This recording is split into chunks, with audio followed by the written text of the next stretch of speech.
The Volkswagen Golf has been around for plenty of decades and has become somewhat of a cult classic of his own. We've got the all-new 8th generation Volkswagen Golf here with me today, and we're going to be talking about whether or not this car is worth it. So let's get right into it. My name's Trent and you're watching God Next.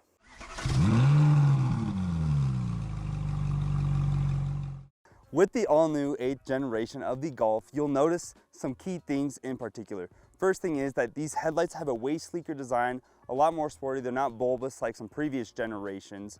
Volkswagen decided to go with a lot more sharper edges on this car compared to a couple of the previous generations as well. But up here, you'll also notice that you do have a larger gaping grille down here.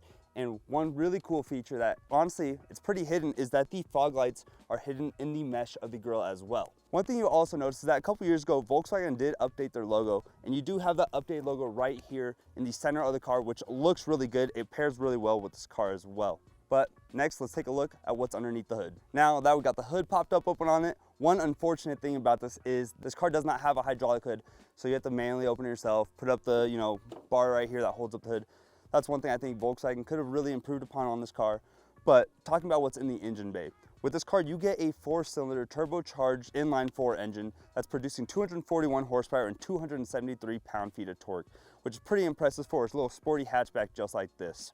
Now with this engine, you also get a 0 to 60 in 5.7 seconds, which is already 0.1 second faster than the last gen Rabbit edition of this car. It may not sound like much, but that last gen Rabbit, that is honestly, that's a cult classic. Everybody loves that car. So for them to improve upon that with this car, it's a major improvement. Another thing you get with this engine is you get pretty good miles per gallon. In the city, you get 25 miles per gallon, and on the highway, you get up to 34 miles per gallon, which is honestly really impressive for this car as well. Let's move on to the side of the car.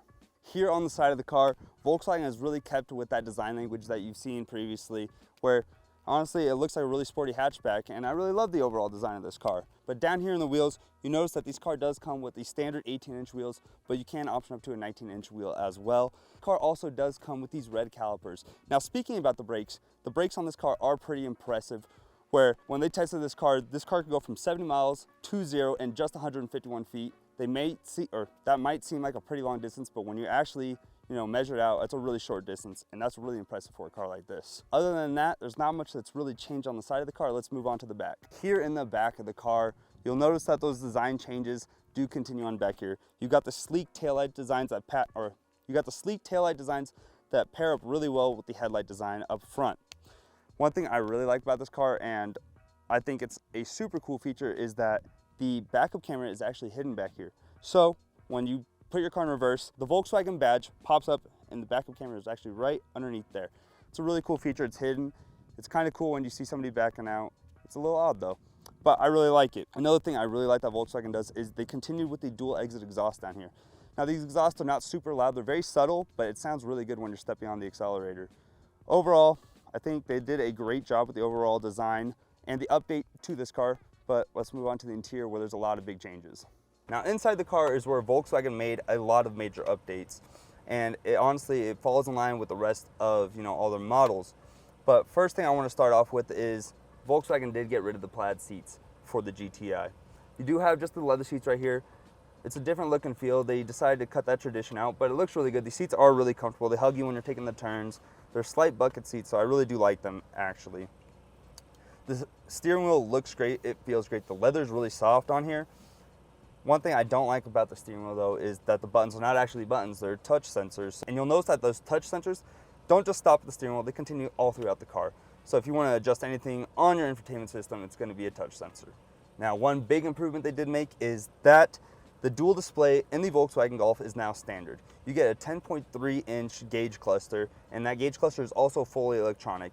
And the infotainment system is a standard 10-inch display, and you do have Android Auto and Apple CarPlay in this car. So if you don't like the overall look of Volkswagen's infotainment system, you can be comfortable using what you're normally used to with Android Auto or Apple CarPlay. Now, a couple other things you do get in here. You do get the adaptive cruise control, you get the lane departure assist, you get all the standard equipment that you would expect, especially from a brand like Volkswagen. But overall, the interior of this car does feel really good. It's a lot different than previous generations.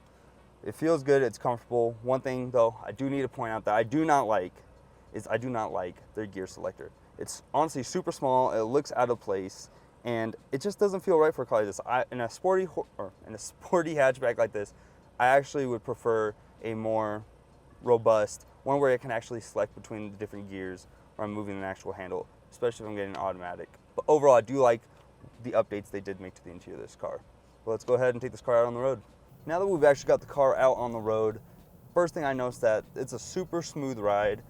It takes these little bumps and cracks pretty well. The seats actually do really hold you in pretty tight. So I'm taking these slight turns. We're in a canyon road right now, so all these turns, they're hugging me pretty well. And it's just overall a comfortable ride. One thing I really do like is as soon as I step on the gas pedal, it accelerates real smooth. You get that instant feedback that you want and what you expect.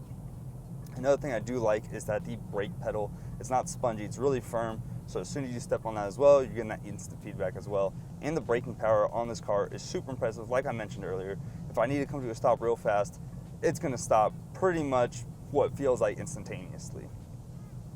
A couple cool things I do like on this car is this car does have emergency braking system with pedestrian detection. So for example, you're backing out of your driveway, you're just coming up to a stop sign, you just don't see somebody crossing the road. The car is going to do its best to stop before any accidents happen.